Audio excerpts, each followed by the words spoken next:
patio shades so she can enjoy some sun before the day gets too hot. The physical therapist should be there shortly. My aunt, Rowena Flowers, took a nasty fall in early spring and was recovering from a concussion and a broken leg, which was my impetus for finally quitting my Houston paralegal job and accepting her offer to come live with her for a while. In addition to keeping my aunt company, I was helping Thomas and Glenda, the housekeeper, manage the cottages during Aunt Rowe's recuperation. Thomas lifted his arm to check his watch, and I spotted a bloody cut on his forearm. Looked to me like he might need stitches. "What happened to you?" I pulled a fresh napkin from the dispenser and handed it to him. He accepted the napkin and dabbed at the wound. "El gato diablo is what. Gosh-darned cat crossed my path. Next thing, my toe caught on the curb and I fell flat out. Arm caught the edge of one of them fancy metal planters in front of the wine shop. Better'n smacking my head, I guess." "A devil cat?" My forehead creased. "What are you talking about?" "The black cat," he said. "Big fella, been around these parts since I was a kid." "Since he was a kid?" "You're what?" I said. 30-something? "Close enough." The coffee shop's owner, Max Dieter, came up with a mug for Thomas in one hand and a steaming coffee pot in the other. The big man had a fringe of strawberry blonde hair surrounding a bald crown and always offered a jolly smile. Without asking what Thomas wanted, he filled the fresh mug with a flourish. "Heard you talking about the bad luck cat," he said. "Legend around town. I thought we'd seen the last of him when Wes Crane loaded him up and carted him off to Nolan County."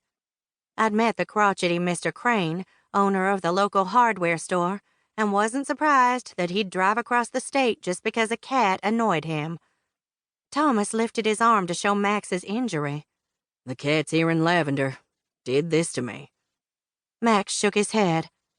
"The animal better steer clear of my place. I remodeled to bring in more business. Don't need bad luck scaring people away." I stifled a giggle.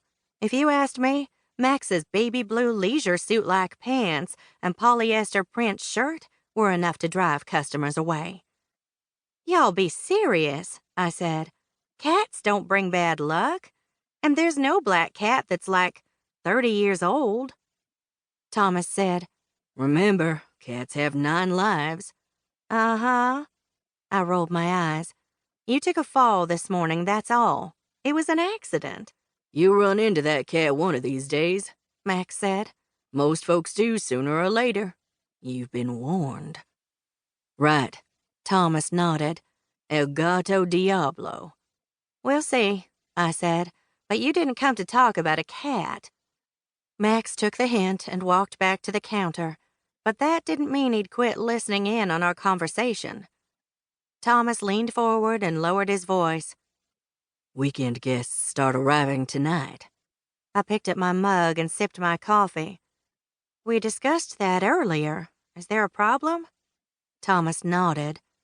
"Heard through a friend of my sister-in-law's neighbor that Bobby Joe Flowers is on his way here, too." I frowned. "He was my dad's cousin." "I know," Thomas said. "And Rowena's. She won't be glad to see him." "Okay." My shoulders tightened, and this time my tension had nothing to do with fiction. Dad had plenty of stories about Cousin Bobby Joe, none of them good. He was the rowdy one in the family, the risk-taker, the womanizer, the drinker. I never met the man. Maybe he's settled down by now. "He hasn't." Thomas drained his mug in one long swallow and put it back on the table.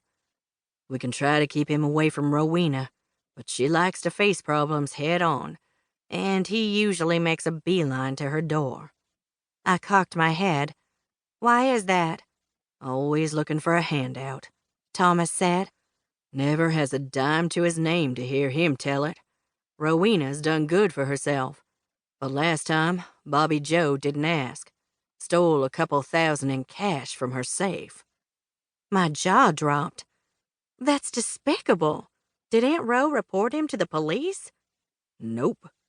Thomas placed his elbows on the table and folded his hands as if in prayer.